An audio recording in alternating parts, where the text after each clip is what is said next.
Transition is a really long-standing problem in mental health services. It's been an issue highlighted in government policy for at least the last 20 years. There's a major issue around young people who need to move from children and adolescent mental health services, sometimes called CAMHS, to adult services, whereby either they don't make the threshold to move to an adult service, or if they do make the move, they find the service is not what they expect or doesn't reflect their needs, and therefore they're discharged quite quickly.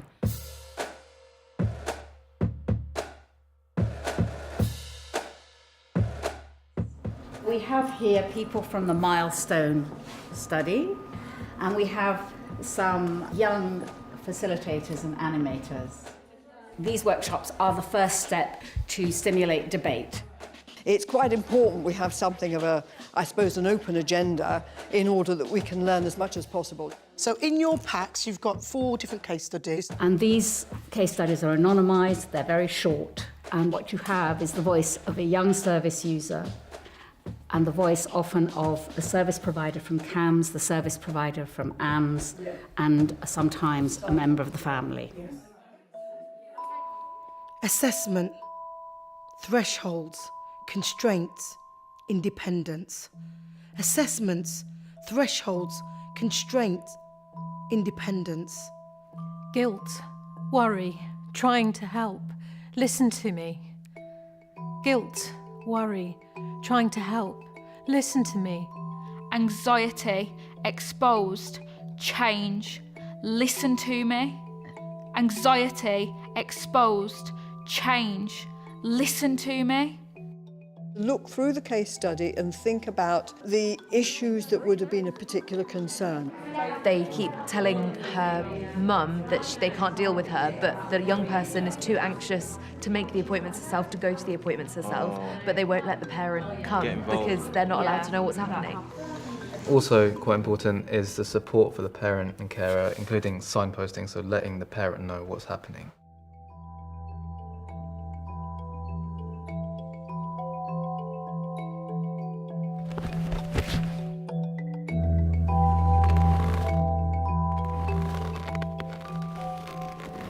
It's hard to tell your life story to a complete stranger, and they kind of expected me to be able to do that.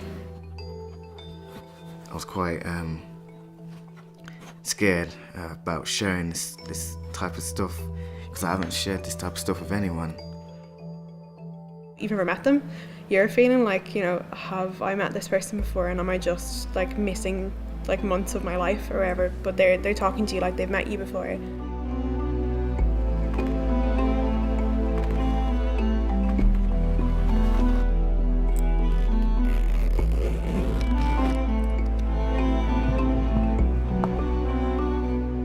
Groups, what we want you to do is think about different objects that could relate to the way your case study is feeling at certain times within their journey.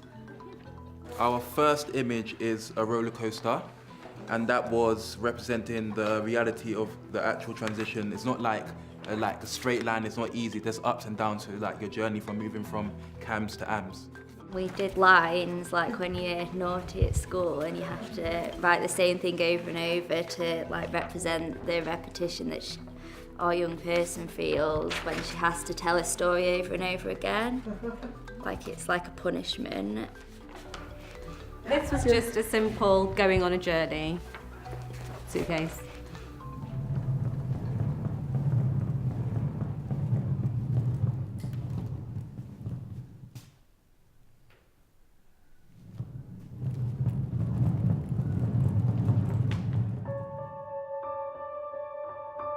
My experience of transition was that when I got to 18, they said I wouldn't meet the threshold for adult mental health services, but I still needed a service. We did a large study a few years back where we followed up a group of young people as they came up to the boundary of their children and adolescent services and had to move on to the adult care.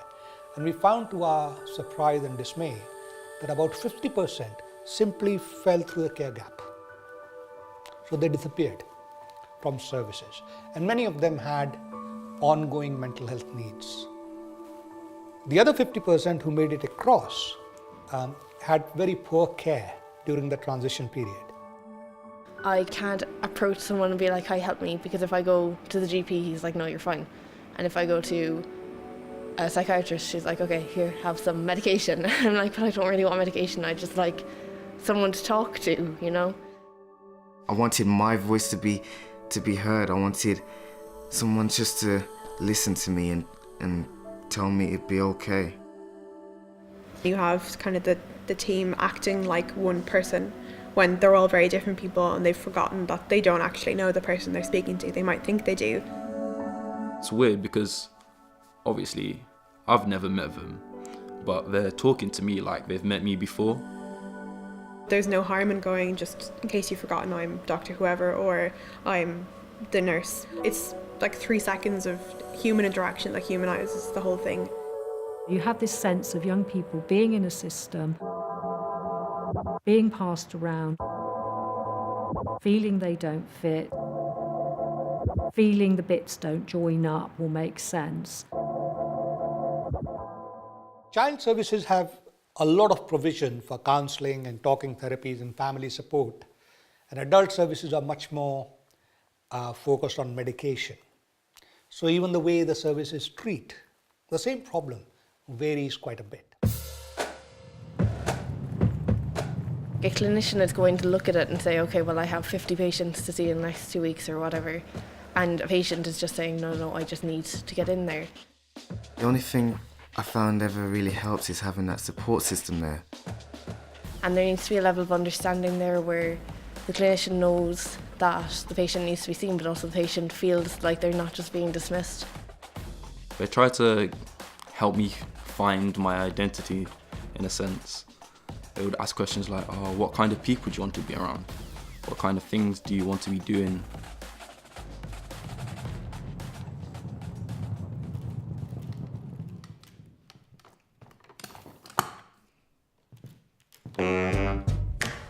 The thing is, everyone has different journeys. We're all individuals, like there's never going to be a one-size-fits-all model in transition. Every situation is different. Yeah, we're never gonna get the full picture on it. We're only gonna be able to discuss what people are willing to share. And because everyone suffers with different things, everyone has a lot of different things going on in their life, the only way we can actually try and piece together all these little things is by talking about it.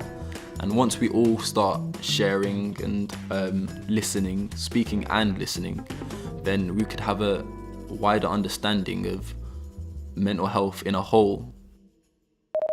My parents wanting to tell like their side of the story, talking over me, talking about me with me in the room. It felt really disheartening. It felt demotivating and it made me really anxious.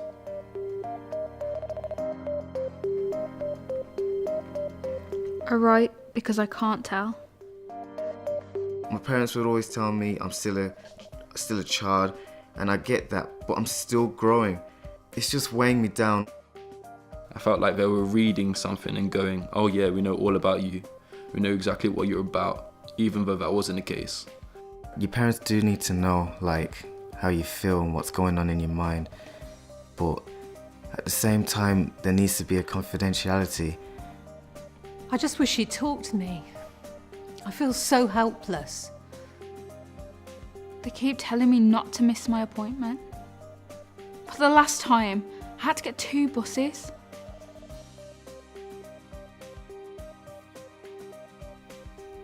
They've changed the place, so I was late. I think the culture is very different between young people's mental health services and adults. The style in that they work, you're expected to take more control over your own life in adults. So in lots of services, say if you miss 3 appointments, they will just discharge you from the service, whereas in young people's, they will follow it up more. Sometimes I just get so much anxiety. Is it my fault? I'm doing my best. I'm doing my best. We're doing our best.